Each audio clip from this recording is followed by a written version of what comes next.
ಅದರಲ್ಲಿ ಯಾವ್ಯಾವ ಬರ್ತದೆ ಅಂದ್ರೆ ಜಪಾನ್ ಬರ್ತವೆ, ಜರ್ಮನಿ ಬರ್ತವೆ, ಚೈನಾ ಬರ್ತವೆ for interesting, and of course India is also.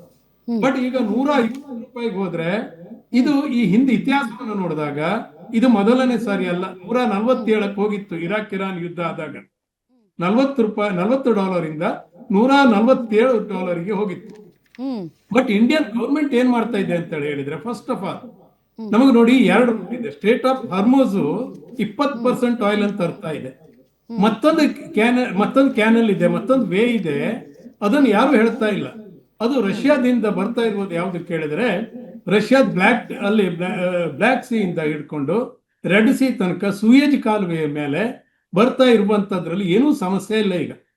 ಅದಕ್ಕೆ ವಿದೇಶಾಂಗ ಸಚಿವರು ತುಂಬಾ ಚೆನ್ನಾಗಿ ಆ ವಿಚಾರವನ್ನು ಹೇಳ್ತಾ ಇದ್ದಾರೆ. And they are doing there best. ಈ ಸಂದರ್ಭದಲ್ಲಿ ನಾವು ಪ್ಯಾನಿಕ್ ಆಗಬಾರ್ದು. ಈಗ ರಷ್ಯಾದಿಂದ ಬರ್ತಾ ಇರ್ಬೋದು. ಮತ್ತೊಂದು ಅಡ್ವಾಂಟೇಜ್ ಅಂದ್ರೆ ಬ್ರೆಂಟ್ ಆಯಿಲ್ ಅಲ್ಲ, ಅದು ಯೂರಲ್ ಆಯಿಲ್ ಅಂತ ಹೇಳ್ತೇವೆ. ರಷ್ಯಾ ಏನ್ ಮಾಡ್ತಾ ಇದೆ ಭಾರತಕ್ಕೆ ಕೇಳಿದ್ರೆ 13% ಡಿಸ್ಕೌಂಟ್ ನಲ್ಲಿ ಕೊಡ್ತಾ ಇದೆ. ಮಾರ್ಕೆಟ್ ರೇಟ್ ನಲ್ಲಿ ಇರುವಂತದ್ರಕ್ಕಿಂತ ಒಂದೇ $13 ಡಿಸ್ಕೌಂಟ್ ಕೊಡ್ತಾ ಇತ್ತು. ಎರಡನೇದು 13%. ಯಾವುದೋ ಅದು ಮತ್ತೆ ಸ್ವಲ್ಪ ವ್ಯಾಪಾರವನ್ನು ಜಾಸ್ತಿ ಮಾಡಿದ್ರೆ ಅದೇ ರೀತಿಯಲ್ಲಿ ಆಗ್ತಾ ಇದೆ. ಮತ್ತೆ ಇಂಟ್ರೆಸ್ಟಿಂಗ್ಲಿ 44% ಅಷ್ಟು ಕಡಿಮೆ ಆಗ್ಬಿಟ್ಟಿತ್ತು ಡಿಸೆಂಬರ್ದಲ್ಲಿ, ಕಳೆದ ವರ್ಷಕ್ಕೆ ತಕೊಳ್ಳೋದು ಈ ವರ್ಷಕ್ಕೆ. ಈಗೇನಾಗಿದೆ, ಭಾರತಕ್ಕೆ ಬೇಕಾಗಿರೋದು 5.5 ಮಿಲಿಯನ್ ಬ್ಯಾರಲ್ ಪರ್ ಡೇ. ಆದ್ರೆ ನಾವೀಗ $1.19 ಬ್ಯಾರಲ್ ಅನ್ನ ರಷ್ಯಾದಿಂದ ಈಗಾಗಲೇ ತರಿಸ್ಲಿಕ್ಕೆ ಸ್ಟಾರ್ಟ್ ಮಾಡಿಬಿಟ್ಟಿದ್ದೇವೆ ಪ್ರತಿ ದಿವಸ.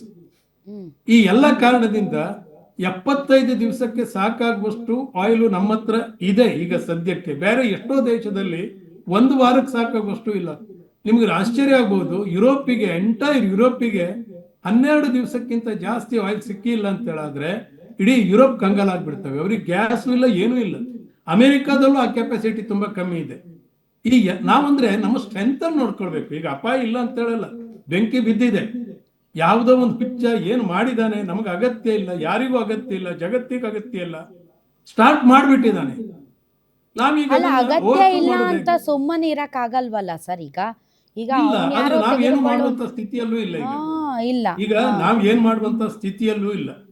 ಈಗ ಫಸ್ಟ್ ಆಫ್ ಆಲ್ ಇರಾನ್ ಎಲ್ಲಿ ವೀಕ್ ಆಗ್ತಾ ಇದೆ ಅಂದ್ರೆ 2 ಹೋಪ್ಸ್ಗಳನ್ನ ನಾನು ನೋಡ್ತಾ ಇದ್ದೇನೆ. ಈಗ ಒಂದು, ಇರಾನಿನ ಹತ್ರ ನೌಕಾಸೇನೆ ಇಲ್ಲ, ಅವ್ರ ಹತ್ರ ಇದ್ರು ಡ್ರೋನ್. ಯಾರೇ ಬಂದ್ರು ರೆಕ್ಲೆಸ್ ಆಗಿ ಅಟ್ಯಾಕ್ ಮಾಡ್ತಾ ಇದ್ದಾರೆ.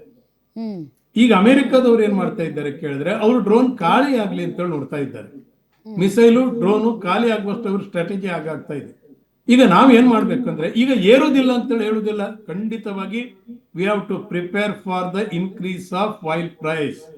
ನಾವ್ ಅದಕ್ಕೆ ರೆಡಿ ಆಗ್ಲೇಬೇಕು ಈಗ.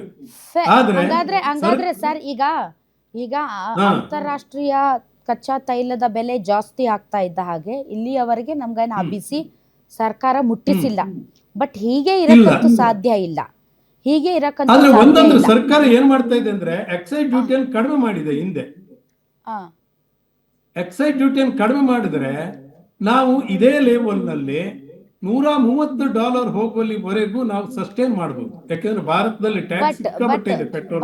ಬಟ್ ಸರ್, ಈಗ ತಾವು ಹೇಳೋ ಪ್ರಕಾರ ಪೆಟ್ರೋಲ್ ಡೀಸೆಲ್ ಬೆಲೆಯಲ್ಲಿ ಯಾವುದೇ ಏರಿಳಿಕೆ ಅಥವಾ ಏನು ಫ್ಲಕ್ಚುಯೇಷನ್ ಆಗಲ್ಲ ಅಂತೀರಾ? ಇಲ್ಲ, ಆಗಬಹುದು. ಸ್ವಲ್ಪ ಸ್ಲೋ ಆಗಿ ಕೊಡ್ತಾರೆ ಬಿಟ್ರೆ ಒಂದೇ ಸರಿ ಏರಿಕೆಯನ್ನು ಮಾಡೋದಿಲ್ಲ. ಖಂಡಿತ ಹೇಳ್ತೇನೆ, ತಮ್ಮ ಪ್ರಕಾರ ಸರ್ ಒಂದು 110ವರೆಗೂ ಎಕ್ಸ್ಪೆಕ್ಟ್ ಮಾಡ್ತಾ ಇದ್ದೇನೆ ನಾನು. ಇದೇ ರೀತಿ ಒಂದು ವಾರ ಮುಂದುವರಿದ್ರೆ, ಇನ್ನು 1 ತಿಂಗಳ ಮುಂದುವರಿದ್ರೆ $110ವರೆಗೂ ಪೆಟ್ರೋಲಿಗೆ ಹೋಗ್ಬೋದು ಅಂತ ನಾನು ನಿರೀಕ್ಷೆ ಮಾಡ್ತಾ ಇದ್ದೇನೆ. $110ವರೆಗೆ? ಹೌದು. ₹1 ಜಾಸ್ತಿ ಮಾಡಿದ್ರೇನೆ ಲಬ್ ಲಬ್ ಲಬ್ ಲಬ್ ಲಬ್ ಅಂತ ಹೊಯ್ಕೋತೀವಿ ನಾವು ಜನ. ಈಗ $110 ಅಂತಂದ್ರೆ ಜಾಸ್ತಿನೇ, ಹತ್ರ $8.5 ಇರ್ತಾ ಇದೆ. ಜಾಸ್ತಿನೇ. ಬಟ್ ನೀವ್ ಹೇಳ್ತಿರೋದು ವರ್ಸ್ಟ್ ಕಮ್ ಸಿನಾರಿಯೋ, ನೀವು ರೆಡಿ ಆಗಿ ಅಂತ, ಜನ ರೆಡಿ ಆಗ್ಲೇಬೇಕು. ಈಗ ಬೇರೆ ಬೇರೆ ದೇಶಗಳಲ್ಲಿ ಸರ್, ಬೇರೆ ಬೇರೆ ದೇಶಗಳಲ್ಲಿ ಈಗಾಗಲೇ ಈಗ ಎನರ್ಜಿ ಸೇವಿಂಗ್ ಮೆಜರ್ಸ್ ಅನ್ನ ತಗೊಳ್ತಿದ್ರೆ ನೋಡಿ. ಪಾಕಿಸ್ತಾನ ಏನೋ ವರ್ಕ್ ಫ್ರಮ್ ಹೋಮ್ ಅಂದಿದೆ ಅಂತೆ. ಬಾಂಗ್ಲಾದೇಶದಲ್ಲೂ ಕೂಡ ಏನೇನೋ ಮೆಜರ್ಮೆಂಟ್ಸ್ ತಗೊಳ್ತಾ ಇದ್ದಾರೆ. ಎಲ್ಲವರಿಗಿಂತ ಜಾಸ್ತಿ ಅಡ್ವಾಂಟೇಜ್ ನಮ್ಮಲ್ಲಿದೆ. ಯಾಕೆ ಗೊತ್ತಾ? ಜಾಗತಿಕವಾಗಿ ನಾವು ರಿಫೈನ್ಡ್ ಪೆಟ್ರೋಲ್ ಆಯಿಲ್ ಅನ್ನ ಎಕ್ಸ್ಪೋರ್ಟ್ ಮಾಡಬಹುದು ನಾವು.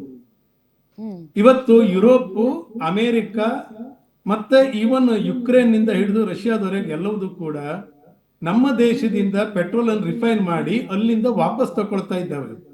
ಹ್ಮ್ ಹಾಗಾಗಿ ಈ ಅಮೆರಿಕ ನಮ್ಮ ಉಪಕಾರಕ್ಕಾಗಿ ಏನು ಮಾಡ್ತೇನೆ ಅಂತ ಹೇಳಲಿಲ್ಲ. ಇವತ್ತು ಜಾಗತಿಕವಾಗಿ ಭಾರತದ ನಯಾರ ಪೆಟ್ರೋಲ್ ಆಗಲಿ, ರಿಲಯನ್ಸ್ ಆಗಲಿ, ಅಥವಾ ಇಂಡಿಯನ್ ಆಯಿಲ್ಸ್ ಆಗಲಿ, ಗೌರ್ಮೆಂಟ್ ಸೆಕ್ಟರ್ಸ್ ಆಗಲಿ ಬಂದಾಯ್ತು ಅಂತ ಹೇಳಿದ್ರೆ ಯುರೋಪಿಗೆ ಸಮಸ್ಯೆ ಆಗ್ತವೆ. ಎರಡನೇದಾಗಿ ಚೈನಾಕ್ಕೆ ಸದ್ಯದ ಮಟ್ಟಿಗೆ ಸಮಸ್ಯೆ ಇಲ್ಲ, ಅವ್ರಿಗೆ ರಷ್ಯಾದಿಂದ ತಗೊಳ್ತಾ ಇದ್ದಾರೆ. ಆದ್ರೆ ರಷ್ಯಾದ್ದು ಕೂಡ ಅವ್ರಿಗೆ ಬಟ್ ಸಾಕಾಗ್ತಾ ಇಲ್ಲ. ಚೀನಾ ಈಗ ಅವ್ರಿಗೆ ಟೆಹರಾನ್ ನಲ್ಲಿ ಏನು ಈ ಆಯಿಲ್ ಟ್ಯಾಂಕ್ಗಳು ಮತ್ತು ಇವುಗಳ ಮೇಲೆ ದಾಳಿ ನಡೆದಿದೆ, ಆ ಒಂದು ಬಾವಿಯಲ್ಲಿ ಇದ್ದದ್ದು ಚೀನಾದ ತೈಲ ಅಂತ ಹೇಳ್ತಾ ಇದ್ರು, ಚೀನಾ ಹೌದು ರಿಸರ್ವ್ ಇದೆ. ಮಾಡಿರುವಂತಹ ತೈಲ ಅಂತ. ಸೊ ಎಲ್ಲ ಸುಟ್ಟು ಅಲ್ಲ, ಭಸ್ಮ ನಾನು ಯಾಕೆ ಈ ಆಗೋಗಿದೆ ಈಗ ಮಾತನ್ನು ಅಂತ. ಹೇಳ್ತೇನೆ, ನಮ್ಗೆ ಆಯಿಲ್ ಪ್ರೈಸ್ ನಿಂದ ಶಿಪ್ ರಿಸ್ಕ್ ಇದೆಯಲ್ಲ.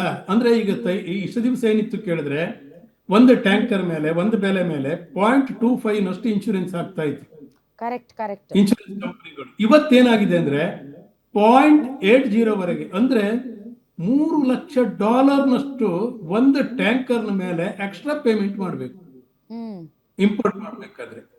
ಅದು ಎಲ್ಲಿಗೆ? ಸ್ಟೇಟ್ ಆಫ್ ಹರ್ಮೋಜ್ ನಲ್ಲಿ ಬರುವಲ್ಲಿವರೆಗೆ ಮಾತ್ರ. ನೀವು ಸುಯೇಜ್ ಕ್ಯಾನಲ್ ನಿಂದ ಜಾಸ್ತಿ ಈಗ ಏನಿದೆ ಕೇಳಿದ್ರೆ, ಸರ್ಕಾರಕ್ಕೆ ಮಾಡಬೇಕಾದದ್ದು ಆಲ್ಟರ್ನೇಟಿವ್ ಸೋರ್ಸ್ ಇದೆಯಲ್ಲ, ರೂಟ್, ರಷ್ಯಾನ, ಅಮೆರಿಕನ, ವೆಂಜುವೆಲನ ಎಲ್ಲಿಂದನೇ ತರಿಸ್ಕೊಳ್ಳಿ ನೀವು. ಅದನ್ನು ತರಿಸ್ಬೇಕಾದ್ರೆ ಸುಯೇಜ್ ಕ್ಯಾನಲ್ ಇದೆ, ನೀವು ಹರ್ಮುಜ್ ಜಲಸಂಧಿ ಮಾತ್ರ ತೋರಿಸ್ತಾ ಇದ್ರೆ, ಅದ್ರ ಕೆಳಗಡೆ ಬರ್ತಾ ಬನ್ನಿ, 1,500 ಕಿಲೋಮೀಟರ್ ಈಚೆ ಕಡೆ ಇದೆ ಅದರಲ್ಲಿ. ಹ್ಮ್ ಆ ಸುಯೇಜ್ ಕ್ಯಾನಲ್ ನಿಂದ ಮೂಲಕ ಬಂದ್ರೆ ಅಲ್ಲಿ ರಿಸ್ಕ್ ಇಲ್ಲ, 0.25% ಮಾತ್ರ. ಹಾಗೆ ಈ ಸ್ಟ್ರಾಟಜಿಯನ್ನ ನಮ್ಮವರು ಉಪಯೋಗಿಸ್ಕೋಬೇಕು. ನಾನು ಇವತ್ತು ಬೇರೆ ಒಂದು ಇದರಲ್ಲೂ ಸಹಿತ ಕೇಳಿದಾಗ, ನಾನು ಇಂಗ್ಲಿಷ್ ಮಾಧ್ಯಮದಲ್ಲಿ ಅವರಿಗೂ ಕೂಡ ನಾನು ಇದನ್ನ ಹೇಳಿದೆ, ಅದು ಒಂದು ಡಿಸ್ಕಷನ್ ಇತ್ತು ಗ್ರೂಪ್ ನಲ್ಲಿ, ಹ್ಮ್ ಹ್ಮ್ ಅಲ್ಲಿಯೂ ಕೂಡ ಹೇಳಿದ್ದೇನೆ. ಅವರು ಕೂಡ ಅದನ್ನ ಎಂಡೋರ್ಸ್ ಮಾಡಿದ್ದಾರೆ ಇವತ್ತು ಹ್ಮ್ ಆ ವಿಚಾರದಲ್ಲಿ. ಎರಡನೇ, ಸರ್ಕಾರ ಆ ಮಟ್ಟಿಗೆ ಬಟ್ ಅಂದ್ರೆ really we are proud of our government. ಈಗ ಸ್ಟ್ರಾಟಜಿಕ್ ಆಗಿ ಯಾವುದೇ ಗವರ್ಮೆಂಟ್ ಬರಲಿ, ನಾನು ಈ ಗವರ್ಮೆಂಟ್ ಆ ಗವರ್ಮೆಂಟ್ ಅಂತ ಹೇಳಿಲ್ಲ. Really we are having very luckiest the prime minister so for after independent, that everybody, ಪ್ರತಿಯೊಬ್ಬರು ಕೂಡ ದೇಶದ ಹಿತಕ್ಕಾಗಿ ಚಿಂತೆ ಮಾಡಿದ್ದಾರೆ.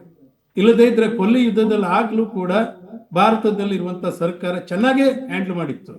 ಬಟ್ ಈಗ ನಾವು ಮತ್ತು ಬೆಳೆದಿದ್ದೇವೆ, ಸಸ್ಟೈನೇಬಲ್ ಇದೆ, ನಮಗೆ ಎಕ್ಸ್ಪೋರ್ಟ್ ಮಾಡುವಂತದ್ದಿದೆ. ಹಾಗಾಗಿ ಬೇರೆ ಎಲ್ಲ ದೇಶನೂ ಸಮಸ್ಯೆಯಲ್ಲಿರುವಾಗ ನಾವು ಸಮಸ್ಯೆಯಲ್ಲಿದ್ದೇವೆ. ಬಟ್ ಸ್ವಲ್ಪ ನಮ್ಗೆ ಉಸಿರಾಡಿಸ್ಲಿಕ್ಕಾಗ್ಬೋದು, ನಮ್ಮ ಪ್ರಜೆಗಳಿಗೆ ತೀರಾ ಸಮಸ್ಯೆ ಆಗದೆ ಇರುವಷ್ಟು ರೀತಿಯಲ್ಲಿ ಮ್ಯಾನೇಜ್ ಮಾಡ್ಬೋದು. All right, okay, thank you sir. ತಾವು ಇಷ್ಟೊತ್ತು ಗ್ಯಾರಂಟಿ ನ್ಯೂಸ್ ಜೊತೆ ಮಾತಾಡಿದ್ರಿ. Thanks a lot.